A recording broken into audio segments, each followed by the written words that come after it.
तो एक साधक का जो जर्नी होता है, मतलब आपका जर्नी, वो थोड़ा समझाता हूँ। आध्यात्मिक जीवन की जर्नी आपकी होती कैसी है। ये जब कुंडलिनी शक्ति ऊपर ऊपर आती है ना, उतना थोड़ा तो समझ में आ गया सबको। कुंडलिनी शक्ति ऊपर आती है तो कैसे आती है, हर चक्र का एक्सप्लेनेशन मैंने बता दिया कि कैसे आदमी बिहेव करता है। तो ज़रा जर्नी और साधक दिखा देना। जर्नी साधक की मतलब आप ही की जीवन की जर्नी बता रहा हूँ, कई जन्मों की जर्नी होती है वो। तो सर्वप्रथम क्या कोई आदमी डायरेक्ट मोक्ष चाहता है क्या? मोक्ष शब्द का मतलब है मोह का क्षय होना। मोह का क्षय होना मतलब यहाँ माया में जो कुछ भी है वो सब मोह माया छूट जानी चाहिए ना, बोलते हैं यहाँ का सारा आकर्षण, यहाँ की आसक्ति, वो उसकी छूट जानी चाहिए, वो छूटती नहीं है। तो there is no problem in possessing something. ये आपके यहाँ पे कुछ प्राप्ति करना कुछ गलत नहीं है। पावर वेल्थ विजडम तो प्राप्त करो हम बोलते हैं श्री विद्या में, ठीक है। Your journey as a seeker, तो यह हर एक व्यक्ति की ऐसी होती है। तो पहले कुछ ना कुछ संकट आएगा कि नहीं, कि तुरंत वो सन्यासी हो गया, अवतार हो गया, तो भी उसको प्रॉब्लम होता है कि नहीं। हम एक बहुत बड़ी गलती करते हैं, बहुत बड़ी गलती। हर गुरु के पास जाके टेबल के बाजू में हो या उनके घर पे हो या उनके गुरुकुल में हो, दुख का खेल खेलने जाते हैं। दुख का खेल मतलब मेरा ये प्रॉब्लम है, मेरा वो प्रॉब्लम है, मेरा ऐसा प्रॉब्लम है, ऐसा प्रॉब्लम। तो गुरु बोलते हैं साधना करना, तेरे अंदर वो शक्ति जागृत करना, तो वो खुद प्राप्त कर सकता है। ऐसा वो क्यों सोचता है मालूम है? तो आप अगर माँ है, एनी मदर और फादर विल अंडरस्टैंड, खास करके माँ, बेटे को हर बार आप कुछ प्रोवाइड करोगे, देते रहोगे, आपको अच्छा लगेगा कि वो बेटा सक्षम होगा तो अच्छा लगेगा। आपका बेटा खुद कमाए, खुद करे, वो सक्षम करे, अच्छा लगेगा ना। तो वैसे हर गुरु सोचता है कि मेरा साधक वो खुद वो संकल्प शक्ति क्यों नहीं प्राप्त करे, वो खुद क्यों नहीं, वो क्यों बार बार मांगने आता है। एक बार, दो बार, तीन बार भिखारी की तरह आदमी आ सकता है, उसके ऊपर दया की जाती है भिखारी के ऊपर। और यहाँ बोला है गुरु कृपा होनी है, गुरु की दया नहीं चाहिए। दया में भिखारी को एक बार, दो बार, तीन बार मांगा तो हट ऐसा बोल सकते हैं, लेकिन कृपा मतलब आपको एक शिष्य बनना होता है, वो अर्जित करना होता है। You have to earn that. वो शिष्य बन के उसकी साधना विधना सब करनी होगी, आपके अंदर वो स्थिति आती है, तब वो गुरु कृपा होती है आपके ऊपर, ठीक है। तो आपको सक्षम बनने की प्रक्रिया के लिए पहले प्रॉब्लम तो आएगा कि नहीं, there has to be some problem, तभी तो कलयुग में बोला है गुरु के पास आप पहुँचोगे। गुरु के पास पहुँचोगे तो बोलेगे मेरा गाड़ी घोड़ा बंगला चाहिए, और कोई संकट भी हो सकता है, लेकिन मेरा गाड़ी घोड़ा बंगला दो मुझे, तुरंत मोक्ष दो, कोई नहीं बोलता। तो उसके लिए वो जाएगा कहाँ पे मालूम है? पहला मतलब ये पूछना ही गलत होता है, क्योंकि जैसा आपने वो किस तरह से वर्णन करते हैं मालूम है? जब हम मेरे पास लोग आते हैं, गुरुजी आपका 2 मिनट का समय चाहिए, मैं बोलता हूँ मतलब मेरा 2 मिनट, तेरा 2 मिनट, और बाकी सारे साधकों का मिलके और 40 मिनट तू बर्बाद करेगा, क्योंकि 2 मिनट का 2 मिनट कभी होता नहीं है।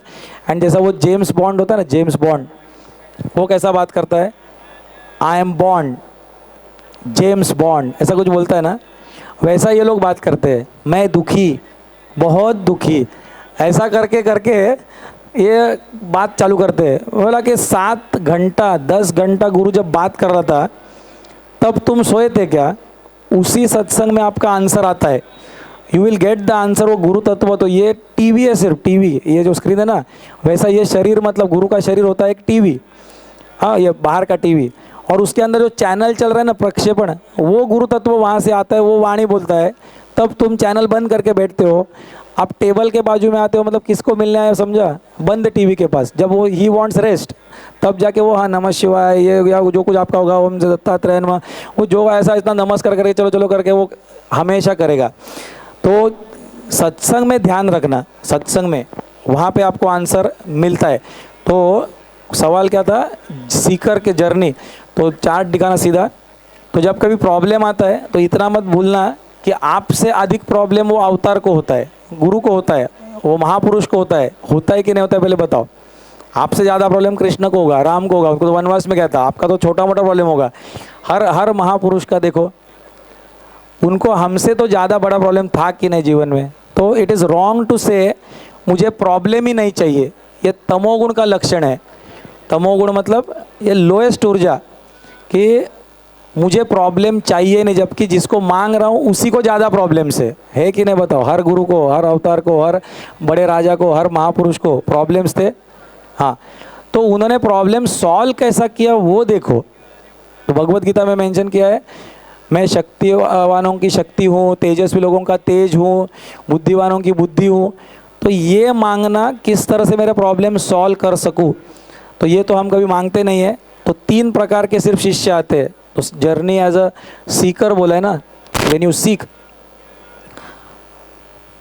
तो 3 प्रकार के शिष्य, ये तो सात्विक, राजसिक या तो तामसिक वृत्ति से आएंगे। तो आप चुनाव करना, कोई भी गुरु पहचान कर सकता है कि आप कैसे शिष्य हो। अगर आप ये बोलते हो गुरु को, कोई भी गुरु हो, कोई भी ज्योतिष हो, जाते जाते अगर ये वाक्य बोल दिया, गुरुदेव मेरे लिए कुछ तो करो, डू समथिंग फॉर मी, या तो मैं क्या करूं, ये वाला आदमी तामसिक बोला गया है। पहला शिष्य को बाहर भगाओ is what every Guru deep with in feel करेगा, लेकिन बाहर से आंसर तो देगा। क्यों? अभी भी वो शरीर पे ही अटका है, कुछ करने पे अटका है, कुछ कर्म ही करना है। तो ही बिलीव्स कि मैंने, तुम कुछ तो करके दो, मुझे सॉल्व करके दो, या तो मुझे कुछ रामबाण इलाज दो, कुछ सॉल्यूशन दो, तुरंत इंस्टेंट। नेक्स्ट साधक जो होता है इज कॉल्ड राजसिक साधक। राजसिक साधक को बोला है उसको प्रॉब्लम का सॉल्यूशन नहीं चाहिए, वो कुछ भी हो, उसका क्या होना है शत्रु का होने दो, बोलेगा मेरा मन का शांति के लिए कुछ चाहिए। घर में झगड़ा है, दूसरे खोली में बैठूँ क्या, कुछ मंत्र जाप करूँ क्या, कुछ करूँ क्या, he will seek only that much. ये होता है दूसरा टाइप का शिष्य, ये राजसिक शिष्य। चेक करना आप, ये पहले 2 में तो नहीं है। तीसरा शिष्य जो होता है उसका नाम है सात्विक शिष्य। सात्विक शिष्य गुरु के पास जब जाता है, सत्व गुण में ज्ञान आता है, ज्ञान, सुख, वैराग्य, चैतन्य, ये 4 स्थितियाँ सत्व गुण में आती है। वो गुरु के पास जाके इतना ही बोलता है, गुरुदेव तकलीफ़ तो आ रही है, तकलीफ़ आ रही है मतलब कुछ ना कुछ तो मेरे पूर्व कर्म, उसके संस्कार, उसका ही दोष होगा, मैं कहाँ गलत गया था बताइए। He does not blame the world, दूसरे को नहीं बोलते कि उसकी गलती कहाँ थी या मैं क्या करूँ, मैं कहाँ गलत गया था। तो फर्स्ट एक्सेप्टेंस होता है कि मैं गलत है। और जैसे वो गुरु गलती बताएगा, मतलब ज्ञान प्राप्ति बोलेगा, जैसे वो हो जाएगा आपका कर्म परमानेंट सॉल्व होगा। टेम्पररी कुछ तो दवा, टेम्पररी कुछ तो हीलिंग करने से वो वापस रीलैप्स होता है। डॉक्टर आपकी इलाज करते हैं ना, डॉक्टर जब आपकी इलाज, हार्ट का कुछ किया, बाईपास कर दिया, सब कुछ किया, या इंसुलिन देते रहे, तो वो मात्रा सिर्फ बढ़ते रहेगी या वापस एक बार अटैक आएगा। इट रीलैप्सेस। रीलैप्स क्यों होता है? डॉक्टर ने बाहर से आपका कर्म तो कट कर लिया, लेकिन अंदर से आप वही कर्म करते रहोगे, देयर इज़ नो इम्प्रूवमेंट, ज्ञान आया ही नहीं है, वो वापस सज़ा कुछ दिन के बाद आएगी ही आएगी। Agreed? And that's why it relapses. कितना भी केमोथेरेपी करो, कैंसर बढ़ते रहेगा। तो हीलिंग के बारे में भी बात हम करेंगे, हाउ इट होता है कम्स। तो उसको रिलीज़ अगर करना है तो ज्ञान आना चाहिए। तो किसी भी गुरु के पास जाओ, जैसा कठोपनिषद में बोला है, नचिकेत यमराज के पास जब जाता है, Nachiket is a 12 year old child, 12 साल का लड़का, 12 साल में ये बुद्धि होनी चाहिए उसको, उसके पिताजी ने मृत्यु के पास दिया होता है, मतलब अशुभ घटना है। वो इतना ही बोलता है, मैं अगर उत्तम शिष्य हूँ, he knows I am good student, वो सात्विक हूँ, तो मेरे साथ गलत हो ही नहीं सकता है। रिजल्ट भले गलत दिखे तो भी मैं गलत मेरा नहीं है। वो गलती में भी या गलत दिख रहा है उसमें भी कुछ तो अच्छा छुपा होगा। जैसे अर्जुन अच्छा था, कृष्ण और अर्जुन अच्छा था। अर्जुन को एक शाप लगा था उर्वशी का, पता है, नपुंसक होगा करके। हाँ, वो बाद में वो वरदान करके हो गया, मालूम है, बृहन्नला के टाइम, वो अज्ञातवास के टाइम। उतना तो महाभारत सबको पता है। तो अच्छा व्यक्ति होगा तो उसको सही टाइम पे उसका वरदान में कन्वर्ट होता है। तो गुड पर्सन, सात्विक पर्सन को जितना भी तकलीफ भी आई, तो नचिकेत को इतना पता था कि मैं तो उत्तम शिष्य हूँ। वो बोलता है कम से कम मध्यम शिष्य तो हूँ ही हूँ मैं, इतनी मुझे गारंटी है। और अगर ये गारंटी है तो मेरे साथ बुरा नहीं हो सकता। बुरा भले आज दिख रहा है, इसमें भी कुछ अच्छाई छुपी होगी। ये स्थिति सात्विक शिष्य की होती है। जो गुरु के पास जाता है तो इतना ही बोलता है, मैं कहाँ गलत गया था या क्या है था वो, इसका क्या फलश्रुति आगे आनी है, इतना ही सिर्फ बताओ। इम्पोर्टेंट पॉइंट, आपने कुछ कर्म कर दिया, या तो शुभ किया तो अशुभ किया, उसका कुछ फलश्रुति होगी कि नहीं? कर्म है तो कर्म फल होगा, तो कर्म फल भी शुभ अशुभ अकॉर्डिंग होगा। ऐसा कभी होगा क्या अशुभ कर्म का शुभ फल या शुभ कर्म का अशुभ फल? ऐसा होगा? ऐसा अन्याय परमात्मा नहीं करता है। अशुभ फल का, अशुभ कर्म का अशुभ फल, शुभ कर्म का शुभ फल, ये गारंटेड है। लेकिन आपके पास वो चाहे श्रीपाद श्री वल्लभ हो, दत्ता अवतार हो, या बाकी जो कोई भी हो, या कृष्ण बोले, क्योंकि वो खुद ही बोलते हैं मैं स्वयं कृष्ण हूँ, कर्मण्येवाधिकारस्ते माँ फलेषु कदाचन बोलते हैं ना। तू कर्म कर, कर्म करने में तेरा अधिकार है, उसका फल देना तेरे बस की बात नहीं है, it is not your choice, बराबर है। तो उसके बारे में चिंता ही क्यों, तो कर्म तो सही कर पहले, तो कर्म तो मैंने कुछ किया होगा, तो उसका ये आपको एक रियलिटी चेक दे रहा हूँ।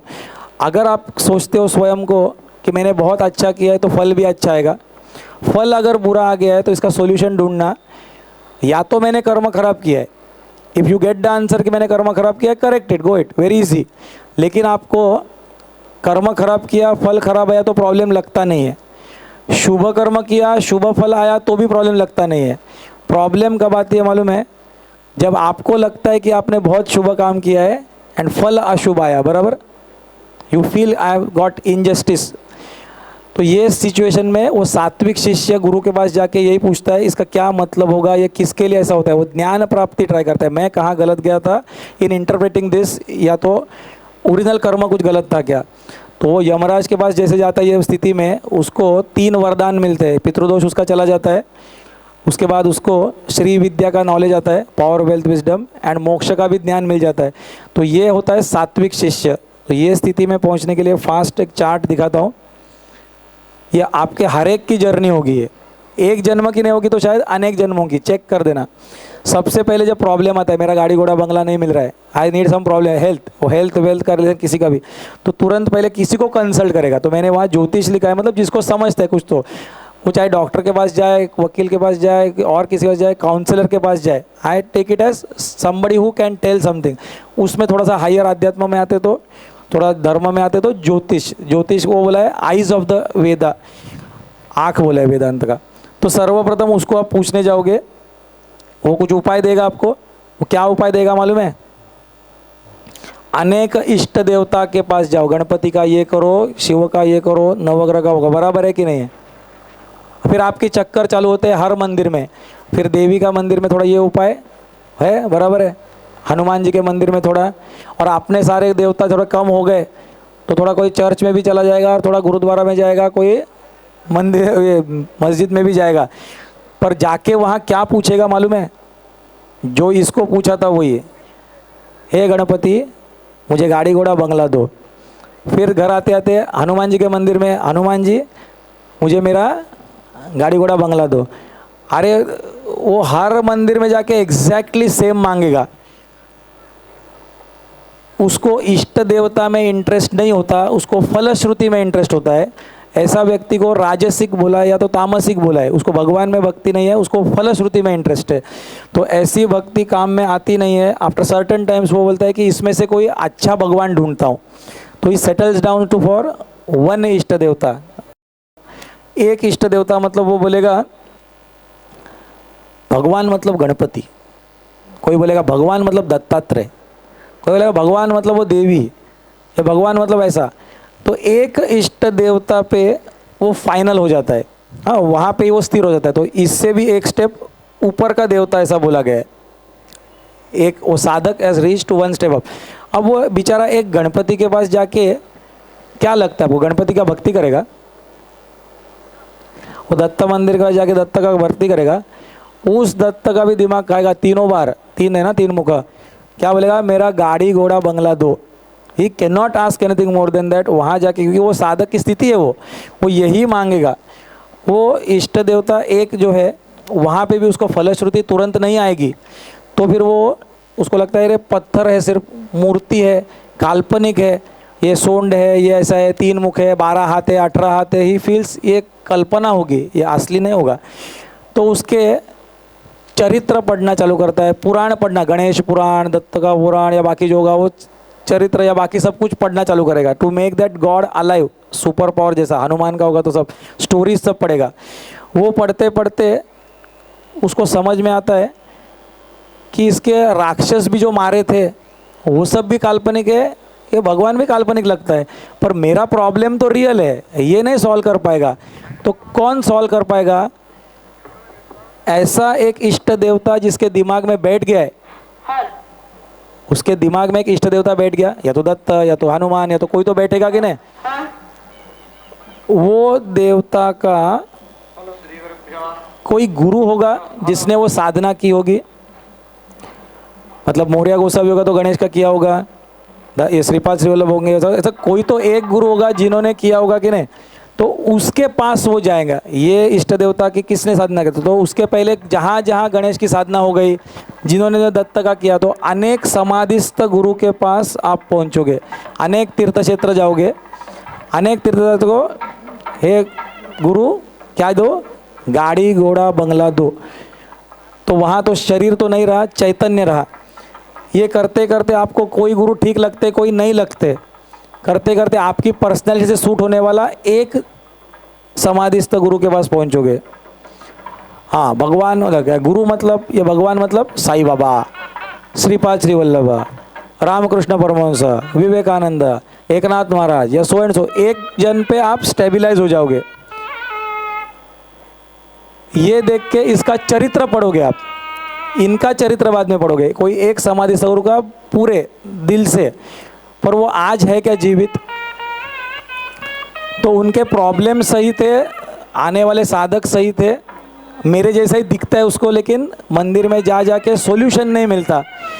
इसके बाद ऐसा समाधिस्थ गुरु का आज जीवित कहाँ कहाँ पूजा हो रही है, वहाँ आप पहुँचते हो।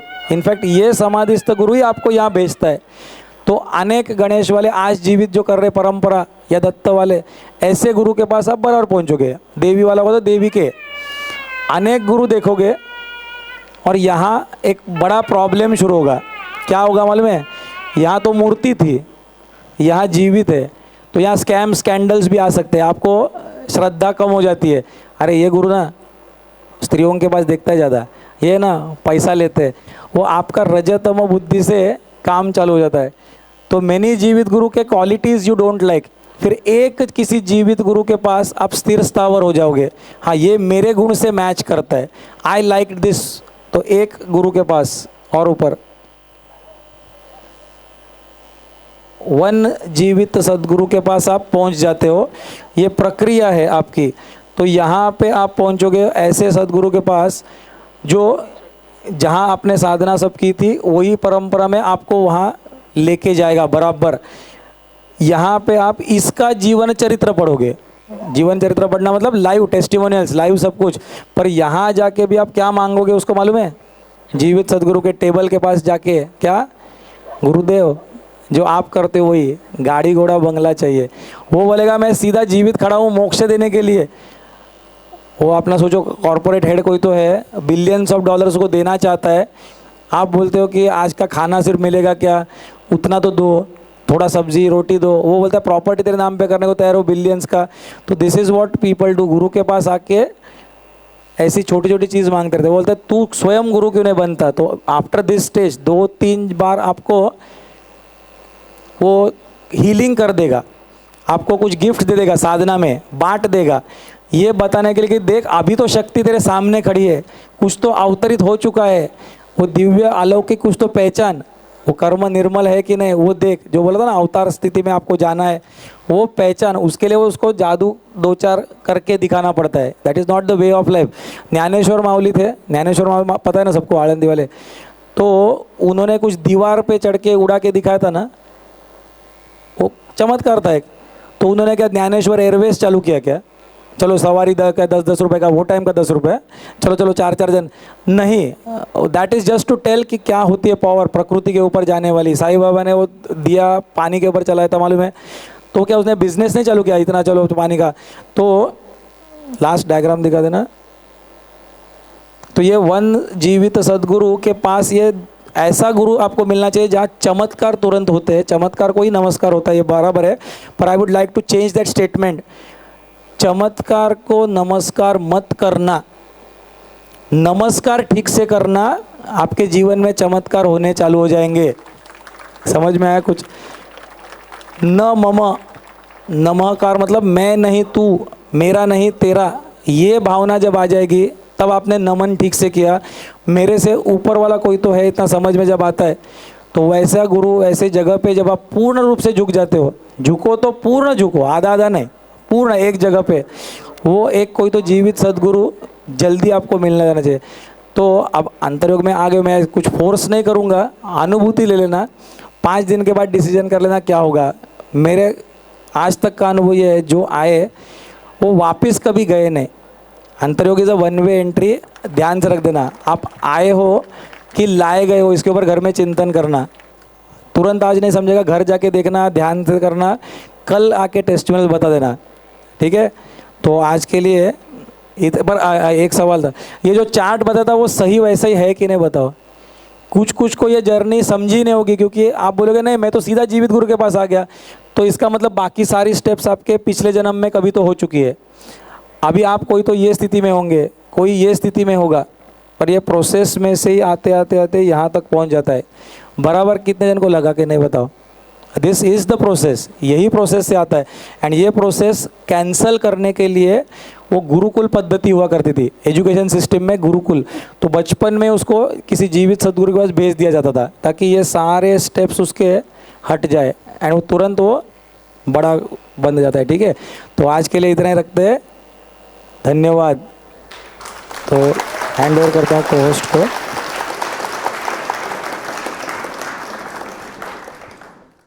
ओके, तो लास्ट रिक्वेस्ट कर रहे हैं हम, हमारा YouTube चैनल पे जो वीडियोस है pearls of the wisdom series, वो हम यहाँ पे आपको दिखाना चाहेंगे।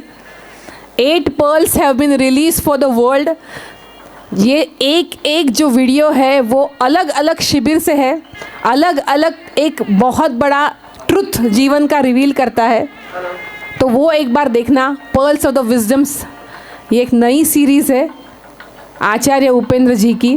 Late this series go to the world. ये सीरीज़ जाने दो विश्व को, कितने सारे लोगों के जीवन की सारी समस्याएं, सारी उलझने, सारे प्रॉब्लम को सॉल्व करने की ताकत ये एक सीरीज़ में होगी। आपको स्क्रीन पे दिख रही है ये सीरीज़। This is playlist. तो Antaryog foundation official channel, please note, Antaryog foundation official, this is the channel name. YouTube पे आप जाएंगे, ये चैनल ढूंढिए, उस पर प्लेलिस्ट में जाइए, पर्ल्स ऑफ द विजडम करके सीरीज़ है। 8 वीडियोज़ आर देयर। जीवन में ये कुछ क्षण, कुछ मिनट आप निकालिए, चाहे तो हर दिन एक वीडियो देखिए, लेकिन देखना ज़रूर।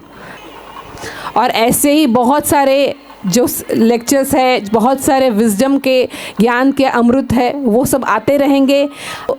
नॉलेज है, ये जाना चाहिए विश्व तक, ठीक है। तो आज के लिए ये सेशन हम इतना ही रखेंगे। नेक्स्ट सेशन में फिर से मिलते हैं ऐसे ही और एक life transforming knowledge and Sadhana session के साथ। फिर मिलेंगे नेक्स्ट सेशन में। धन्यवाद।